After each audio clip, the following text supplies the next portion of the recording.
Olá, minha gente! Tudo jóia? Que bom me conectar com você aqui através da programação da nossa TV Alba. E agora mais bacana ainda, porque a gente também está com a nossa programação através do nosso canal no YouTube. Então, todo o conteúdo, não só do Legislativo, como os programas aqui da nossa grade, estão lá disponíveis. Se você ainda não se inscreveu, é muito fácil, é muito prático. Vai lá no YouTube, coloca TV Alba, se inscreve e ativa notificações. Aí toda a programação está lá disponível para a gente, claro, ter essa troca, né, de conhecimento, de informação.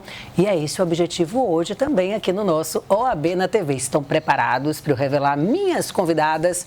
Programa novamente com mulheres, para a gente tratar de temáticas tão importantes com a OAB Bahia. Estou aqui recebendo hoje a presidenta da OAB, a Daniela Borges, e também com a gente a Esmeralda Oliveira, ela que é secretária-geral da OAB Bahia. Primeiro, as boas-vindas, né? Que bom ter aqui duas mulheres tão competentes que estão mudando também a cara da OAB e trazendo tanta diversidade, né, Dani? Isso que a gente começa a falar que é tema, né, constante no nosso programa. A diversidade, a participação da mulher, a questão racial, que está sempre em debate, provocando mudanças na nossa sociedade. Tudo jóia?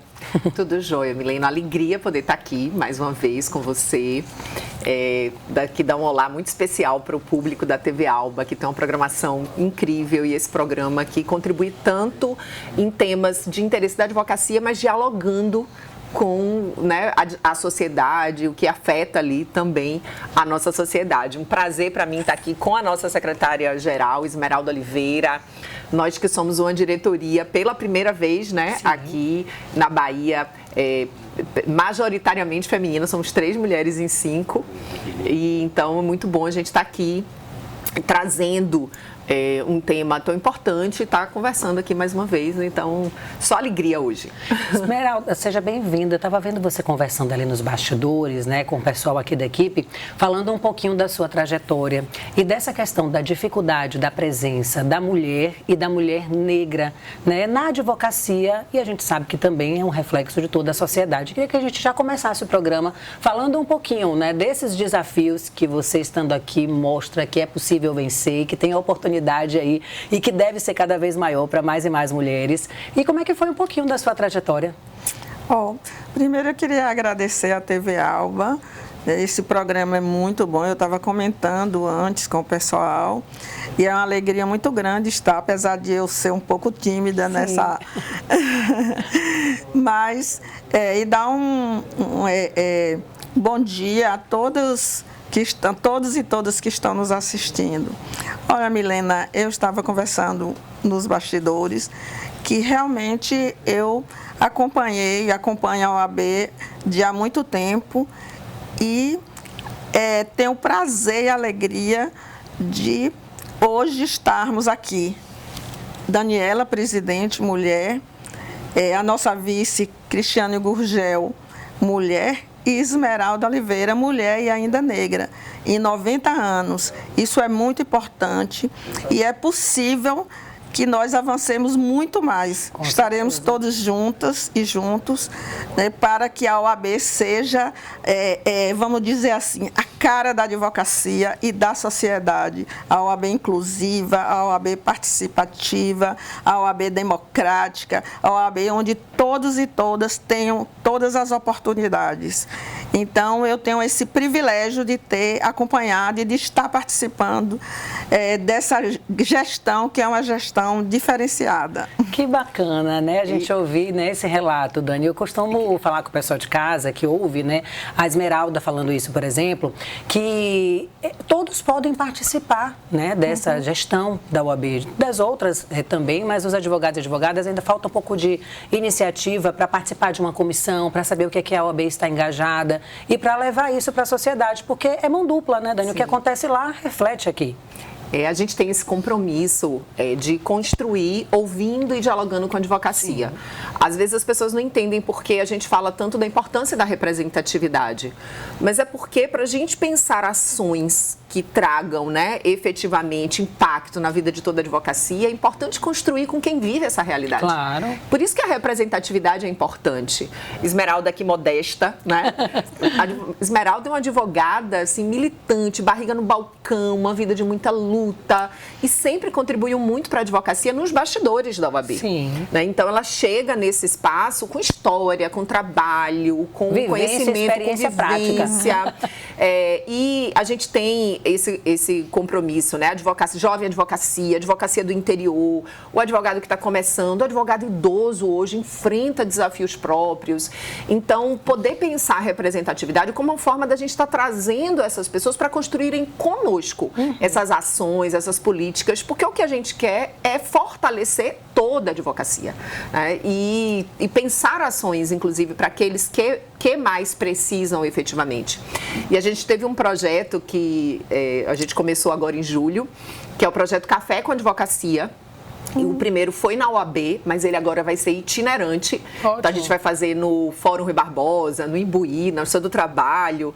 Mas foi de uma riqueza, porque o propósito é a diretoria num ambiente informal, né, sem protocolos, para ouvir. E a gente ouviu cada depoimento. Então, assim, isso que você trouxe, quis aproveitar aqui para fazer propaganda desse projeto. Fiquem atentos à agenda, porque o objetivo, de fato, é que a gente possa construir esses 3 anos com a advocacia baiana. Quem quiser participar de comissões, dos nossos projetos, porque a gente acredita que é assim que a gente, de fato, vai marcando esse novo tempo. É uma OAB por toda a Bahia, uma OAB de toda a Bahia, cada vez mais próxima da advocacia. E até quando você começou sua fala aqui, Esmeralda, que você falou da timidez, né? Ah, é porque eu sou tímida ainda para falar. É bom que o pessoal que está em casa também se identifica, porque tem muita gente tímida lá e que precisa despertar e está aqui, né? Vencendo todos esses desafios, como você está aqui, a prova disso, que pode vencer. A gente trouxe aqui uma temática muito bacana, muito importante. Eu comecei o programa falando, né, desse objetivo da OAB e de toda a sociedade, que é diminuir as desigualdades, né? Desigualdades sociais, desigualdades raciais, desigualdade de gênero, porque sim, a gente está em um país que é muito desigual, né? E mudar essa realidade também é papel da OAB. Eu estava aqui lendo um pouquinho a pauta e tenho certeza que você de casa também não tem muito conhecimento sobre isso, mas é uma ação tão importante. Quer ver o que é? Conselho Pleno da Entidade aprovou por unanimidade uma resolução que torna aí obrigatório que a lista sextupla, você sabe o que é isso? Não sabe não, né? Dani vai explicar pra gente. Que é elaborada pela seccional, tem aí o que faz, elabora, né, para o 5º Constitucional do TJ, que metade desses integrantes sejam mulheres, 50%, e 30% dos integrantes sejam negros ou negras. Então, isso é, assim, uma mudança também histórica, né? Queria que você explicasse ao pessoal o que lista é essa, o que é o 5º Constitucional e como essa decisão impacta diretamente na nossa sociedade. Eu vou tentar explicar de uma maneira, pensando no público que não é da área do direito, né? Então, a gente tem no Estado democrático de direito os poderes, e o Poder Judiciário, ele tem o papel de solucionar os conflitos em última instância, quem tem a última palavra. E a gente tem os julgamentos em primeiro grau, que é aquele juiz singular, é quando, né, a pessoa vai, tem uma audiência. Então, ali é a primeira instância. Mas uma coisa importante, que tem inclusive a garantia constitucional, além da ampla defesa e do contraditório, é o direito ao recurso. Então, quando tem uma decisão de primeiro grau, é possível se recorrer para o 2º grau, que são os tribunais. E o que caracteriza essa ideia, né, dessa decisão desse juiz de primeiro grau poder ser reformado nesse 2º grau, que são os tribunais, é a ideia do órgão colegiado. Ou seja, a ideia de que as pessoas conjuntamente podem rever e reavaliar aquele caso, né? Ou seja, mais pessoas juntas podem ter uma outra visão. E no pensar esses tribunais no Brasil, foi pensado a presença de 1/5 dessas vagas vindo da advocacia do Ministério Público, é o chamado 5º Constitucional, com o objetivo de oxigenar o tribunal, né? Ou seja, trazer, porque a gente pensa o judiciário é o poder dentro dessa estrutura, mas é muito importante perceber que o sistema de justiça envolve a advocacia, não há ampla defesa, direito de defesa e contraditório, sem o advogado fazendo o trabalho no processo. O Ministério Público, a Defensoria, então é um grande sistema de justiça, cada um fazendo o seu trabalho. Então, no nosso sistema, né, de justiça, foi pensado que esses tribunais tem que ter essa oxigenação. E aí 1/5 das vagas vindo de advogados e membros do Ministério Público. Então, em um tribunal com 30 membros, necessariamente 1/5, ou seja, 6 vagas, tem que vir da advocacia e do Ministério Público. Então, seriam 3 advogados e 3 desembargadores advindos do Ministério Público. Sim. E 3 desembargadores com origem na advocacia. Porque a partir do momento que ele toma posse, ele se torna um magistrado, um membro do judiciário. Mas a origem dele é uma origem de experiência, de vida profissional, dessas diferentes carreiras. E a nossa Constituição prevê que essas instituições formem listas sêxtuplas. Então, o Ministério Público e a OAB, quando abre uma vaga, e a gente agora, por exemplo, recentemente, um desembargador vindo da advocacia se aposentou no Tribunal de Justiça. Então, a gente vai ter uma lista daqui a um tempinho. Então, a OAB vai apresentar para o tribunal uma lista com 6 nomes. E assim como também acontece quando há uma vaga do Ministério Público. Então, a lista sêxtupla é uma lista com 6 nomes, né, de advogados que são apresentados para o tribunal. O tribunal transforma essa lista sêxtupla em 3 nomes e aí, enfim, no caso do Tribunal de Justiça, é o governador que escolhe um. Né, depender da estrutura, se for um tribunal federal, é o presidente. Né?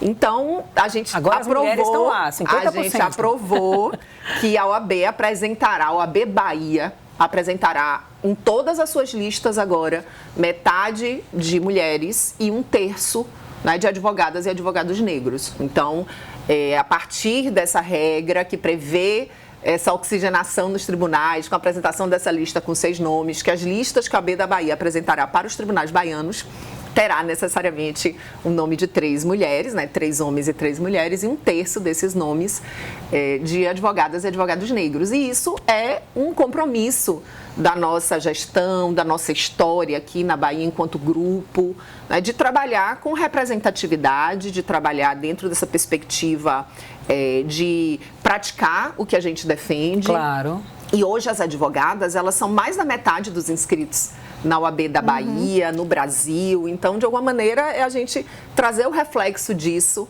também nessa lista que nós apresentamos para os tribunais baianos. Esmeralda, como é que você recebeu essa notícia, né? Que é fruto, com certeza, de um movimento histórico. Você, como mulher, como negra, como atuante, vê aí que tem muito mais oportunidades.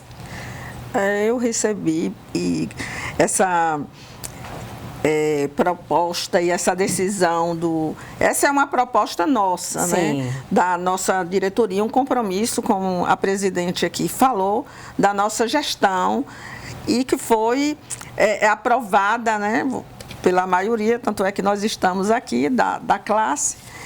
E para mim foi uma vitória extraordinária, uma sessão histórica, onde por unanimidade nós aprovamos, né, a paridade de cotas, a paridade de gênero que já existe na OAB, em todos os órgãos da OAB, desde da diretoria até as comissões, né, tem paridade de gênero e tem a cota racial.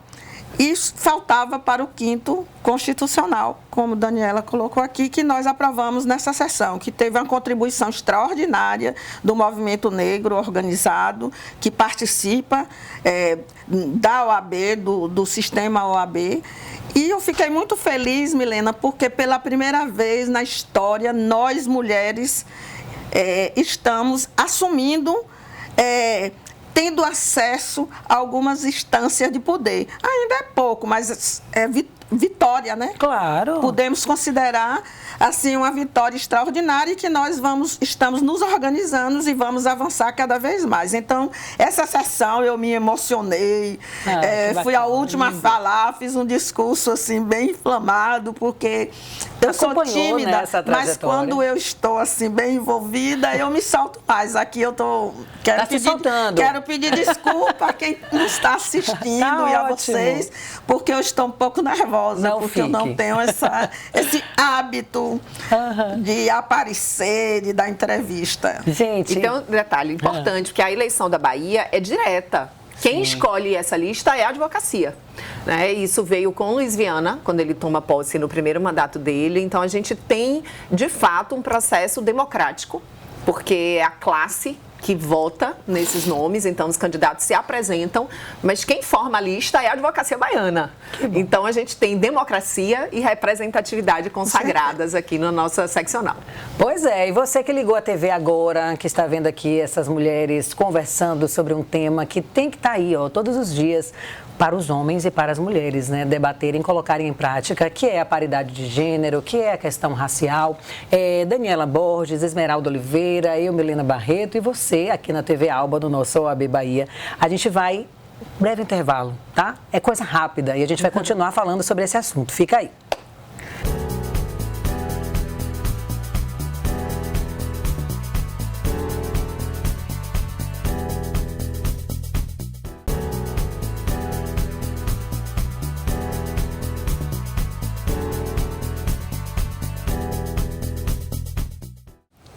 Já estamos de volta aqui na nossa TV Alba para falar da participação das mulheres também na Ordem dos Advogados, Seccional Bahia. E essa questão, gente, da paridade de gênero já estava lá presente na OAB muito antes dessa decisão.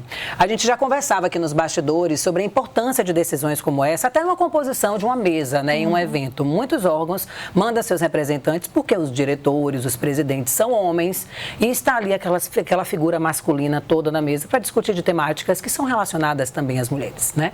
A gente costuma falar muito no jornalismo sobre o falar de e falar sobre. Quando você tem propriedade, quando você tem a vivência, é necessário, meu Deus, né? Isso aí é algo que todo mundo já deve ter percebido, a presença das mulheres. E queria saber, Dani, um pouco dessa luta de vocês, que já é anterior, né, a essa decisão. O que é que você ouvia, né, ali no dia a dia, quando você já lá atrás falava, não, mulher tem que estar aqui, tem que ter mais mulher. Como é que foi aí até alcançar esse objetivo mesmo? Aqui na Bahia a gente tem uma história que isso veio de uma maneira com luta e protagonismo das mulheres, mas também com uma construção de grupo, com muitos homens aliados. Eu, no triênio passado, eu presidi a Comissão Nacional da Mulher Advogada, então eu consigo ver que tem realidades muito diferentes, né? Mas aqui na Bahia foi uma construção. A gente trouxe a paridade de gênero antes de ser obrigatório nas eleições. Então, não havia obrigatoriedade. A OAB da Bahia já tinha paridade de gênero no seu conselho, já tinha mulheres incríveis em muitos espaços. E a gente, no triênio passado, a Comissão Nacional e as mulheres, uma grande rede, uma construção coletiva, a gente torna obrigatório nas eleições da OAB paridade de gênero e as cotas. E aí a gente traz representatividade nesse contexto que eu sinalizei. As mulheres já são maioria dos advogados no Brasil, na Bahia, na maior parte dos estados. E isso traz uma diferença muito grande, porque eu digo sempre que as advogadas, elas enfrentam todos os problemas que os advogados homens também enfrentam. Violação de prerrogativas, desafios de honorários, mas a gente enfrenta desafios a mais. Então, quando a gente pensa nas desigualdades que a gente tem e nas políticas e no que a gente precisa fazer para promover, construir uma realidade com mais igualdade, a gente precisa das mulheres participando desses espaços para a gente poder construir, né, das mulheres, da advocacia negra, do jovem advogado, do advogado do interior, dos advogados que vivem as diferentes realidades da profissão. E é interessante porque eu estava lembrando ali nos bastidores que na época que a gente defendia a paridade nas eleições, alguns colegas diziam assim, mas se tiver essa regra da paridade, 50%, né, 51% homens, 50% mulheres, as mulheres não vão poder ser a maioria. Aí eu sempre dizia, mas a gente não quer ser a maioria, a gente quer construir com vocês. A gente só quer ter a garantia de estar nos espaços. A gente quer ter a garantia de estar nos espaços para construir com. Eu digo sempre, não são mulheres versus homens, são mulheres e homens buscando uma advocacia mais fortalecida, uma advocacia mais valorizada para todos e para todas. A gente construir isso juntos. Trazendo isso para a sociedade, a gente vê nítidos resultados dessa presença feminina e nas políticas públicas, né? Isso.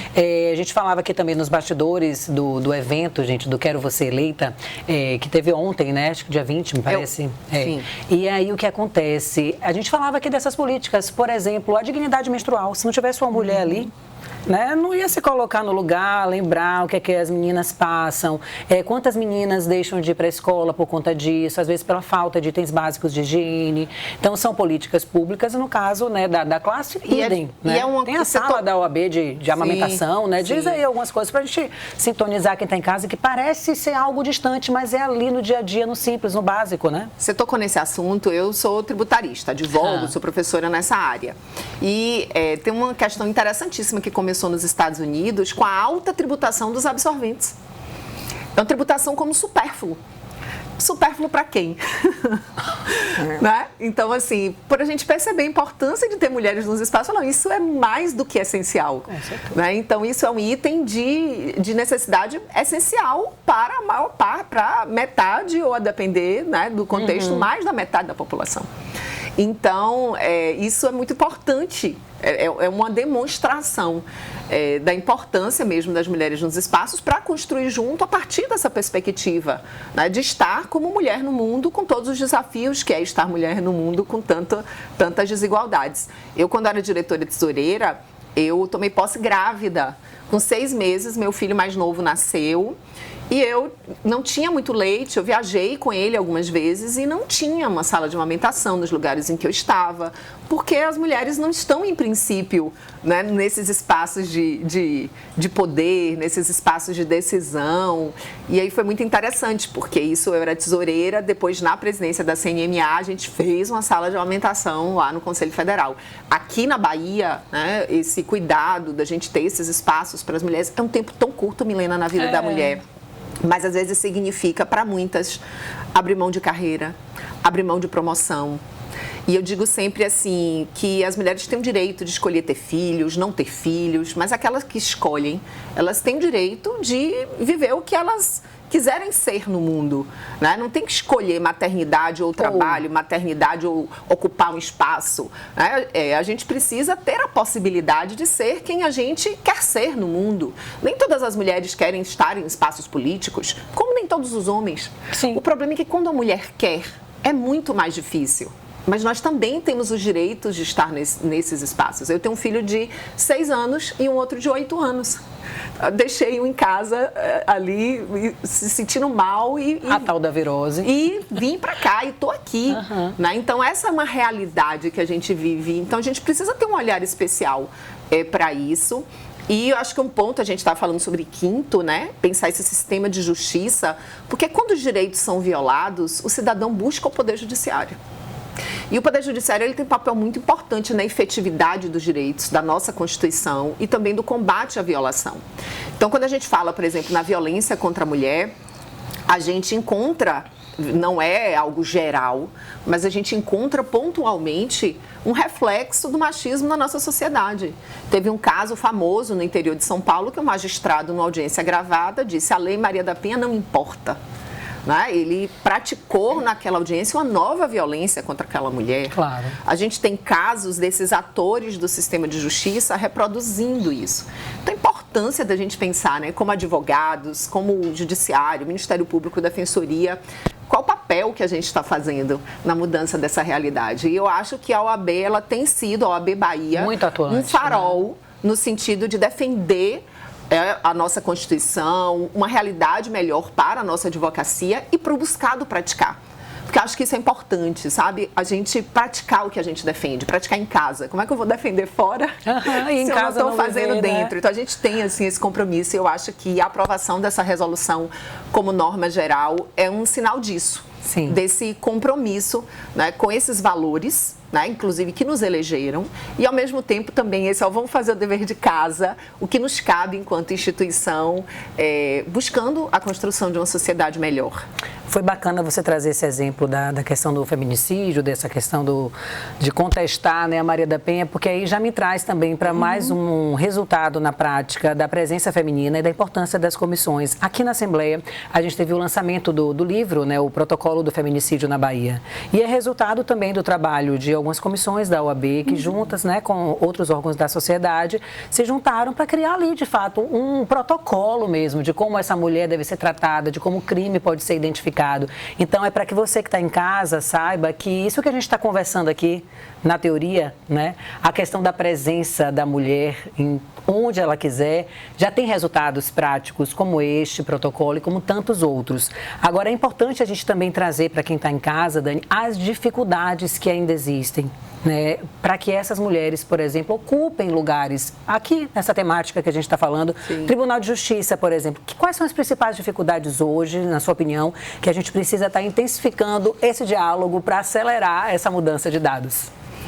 Eu sempre digo que, como eu acho que já trouxe até alguns elementos, sim, né? Vários. Então, assim, as mulheres, elas terminam tendo um papel, um contexto, na realidade, que já torna para elas mais difícil quando a gente pensa a ocupação delas com atividades, por exemplo, ligadas a filhos, a casa, que faz com que, naturalmente, muitas mulheres, sem necessariamente estrutura familiar, de rede de apoio, recurso financeiro, consigam dar conta de tudo. Eu acho que esse é um primeiro ponto. A gente tem uma realidade também econômica que muitas vezes afetam, né, essas mulheres quando elas vão tomar decisões em relação a movimentações mesmo, de ocupar espaços, de disputar vagas, né? Então, a gente precisa, sem dúvida nenhuma, de normas como essa para poder trazer condições melhores para que essas mulheres possam participar desses pleitos, porque o cenário ele é mais complexo. A nossa eleição, por exemplo, é uma eleição direta. Então, rodar este estado da Bahia, eu que rodei na eleição e rodei de novo agora nas posses e já estou rodando de novo, assim, é uma Bahia linda, imensa, então não é fácil, por exemplo, né? Para nenhuma pessoa que se dispõe a ser candidato ao 5º, né, constitucional, a lista 6ª da advocacia, rodar todo o nosso estado. Isso é um desafio para as mulheres, né? Muito desafio. É um desafio para os homens também, né? Não vamos... mas para as mulheres é um desafio maior. Por conta dessa questão, né, que a gente falou aqui de família, você citou um exemplo que me ocorreu, uma entrevista que eu fiz para uma deputada aqui mesmo da Assembleia durante a pandemia, sabendo da rotina dela e viriam eleições, como é que foi vencer e tal. Ela dizendo sobre isso, ela disse: Milena, minha família é uma família com tradição na política e eu tinha tentado por 3 vezes e tinha perdido.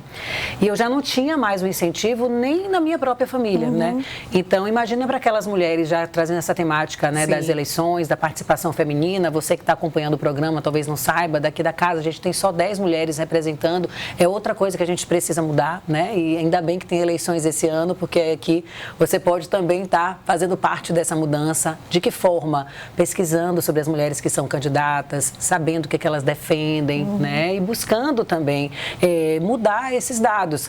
Ela me dizia isso, que a família também foi uma dificuldade muito grande para ela, né? Deixar os filhos e sair para fazer campanha, as críticas na própria família ali, para que você vai, seu marido já deixe ele só nisso e tal. E as próprias mulheres se cobram, porque, querendo ou não, nós somos filhos do nosso tempo, né? A forma como a gente constrói as nossas identidades e as cobranças em relação a nós mesmas, a gente não pode ignorar, né?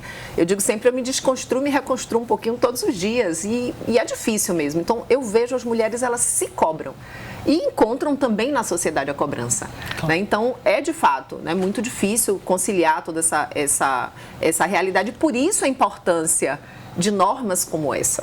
Eu digo sempre, eu sonho com um dia que a gente não precise de uma norma que preveja obrigatoriedade de paridade, de cota, porque significará que neste dia nós estaríamos realmente em igualdade de condições.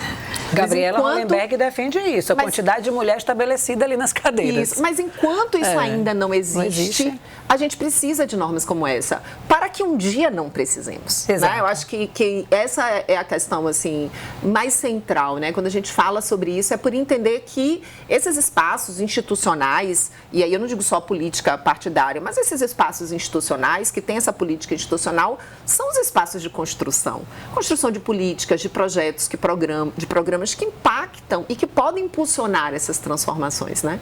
Então, acho que por isso a importância da representatividade.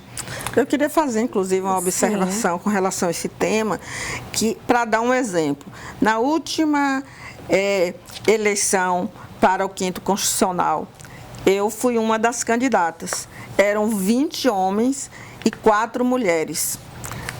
Entramos, a lista sextupla foi formada por 4 homens e 2 mulheres. Inclusive eu fui uma das mais votadas, eu e uma colega, Lia Barroso.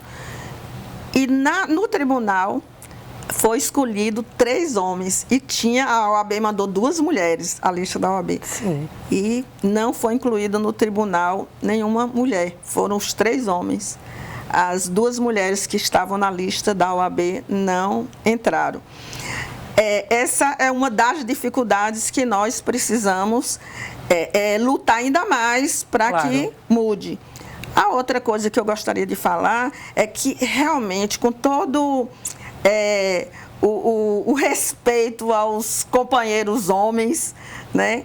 Mas as mulheres, no caso, quando elas assumem alguma instância de poder, de certa forma, ela leva para esse poder, ela leva para a sociedade a vivência dela, que não necessariamente os homens vivem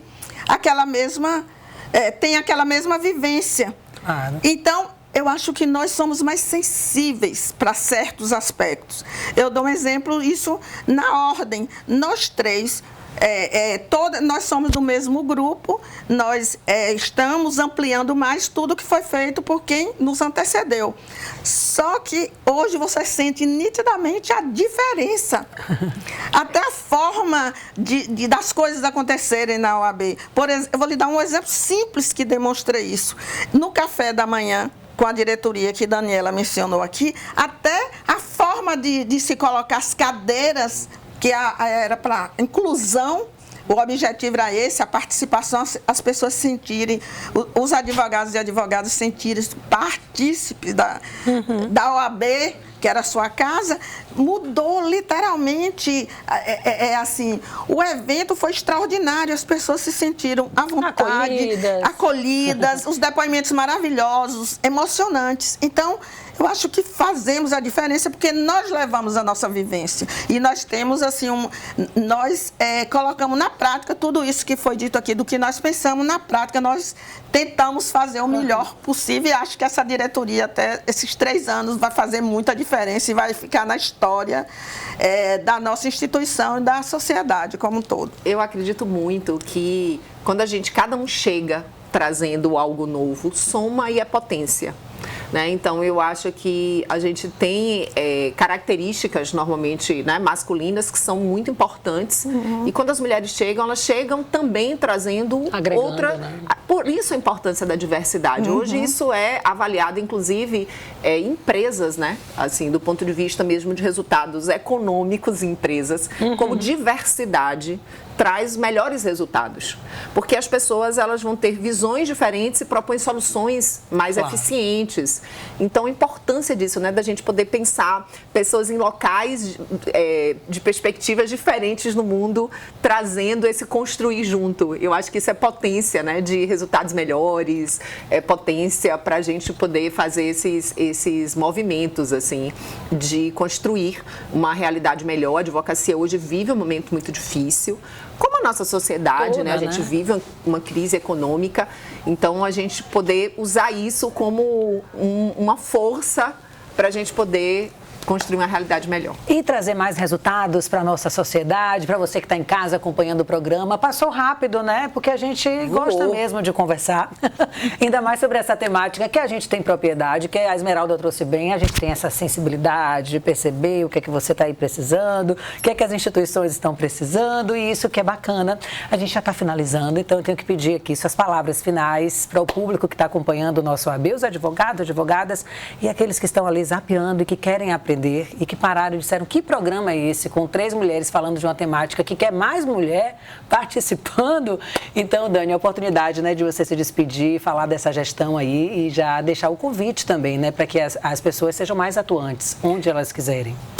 Agradecer, Milena, mais uma vez por estar aqui com você, esse bate-papo assim que passa voando mesmo, de tão agradável que mandar um abraço para todos aqueles que acompanham a TV Alba, dizer, olha, vamos conhecer mais aí do trabalho da OAB da Bahia, quem quiser da advocacia somar esforços, somar forças nas comissões, nos nossos projetos. A gente está com uma programação incrível para o mês da advocacia, então já deixar também aqui esse convite, projetos sendo lançados, uma programação incrível. E falar, né, que a OAB é a OAB de toda a advocacia baiana, aberta para toda essa advocacia baiana, porque a gente acredita nisso como um valor mesmo para a gente realizar e trabalhar bastante esses 3 anos. Dizer que é uma alegria especial estar aqui com Esmeralda Oliveira, essa mulher incrível. E eu me lembrei de uma música que eu gosto muito, quero deixar essa mensagem final, a música de Daniela Mercury, que ela gravou com Caetano, que fala, a minha alma não tem roupinha, a minha alma não tem caixinha, a minha alma... Aí ela termina dizendo, a minha alma só tem asinhas. E eu acho que a alma de todo ser humano tem asas, mas não é dado a todos o direito de voar. E acho que é sobre isso, quando a gente fala, né, da importância da gente pensar políticas para aqueles que, apesar de terem vocação, de quererem algo, de repente não conseguem, né? E então, acho que por isso também o nosso trabalho. E pior é quando querem podar nossas asinhas, né, Esmeralda? Com certeza. Sua mensagem final para o público de casa. Eu gostaria de agradecer a vocês e dizer que esse programa é maravilhoso, extraordinário, tem nos ajudado muito. Eu acho que é uma mão dupla, que bom, né, na divulgação, não só das questões relacionadas à advocacia, como também à sociedade. Essa é a primeira coisa. A segunda é dizer que a OAB é de todos os advogados e também a sociedade que nos procura, as portas estão abertas. E eu fico assim pensando, Milena, que às vezes os colegas falam assim, a OAB não faz nada. E aí eu questiono o meu colega, a OAB não tem uma questão relacionada à classe importante que a OAB não tenha uma intervenção, não faça algo. Então, eu quero conclamar os colegas a participarem, a procurarem todos os canais de comunicação para se inteirar e vir participar conosco para que a OAB faça o papel dela, ela cumpra o seu papel e fortaleça a advocacia, a sociedade, a democracia, o Estado Democrático de Direito, que é uma das funções primordiais da OAB Bahia. Exatamente. E só um parêntese, essa equipe maravilhosa da TV Alba. Agradecer aqui esse time maravilhoso. Estão aqui ali nos bastidores. Uma equipe assim maravilhosa, viu? Obrigada, Dani. Eu me senti assim super em casa, apesar de ainda estar no...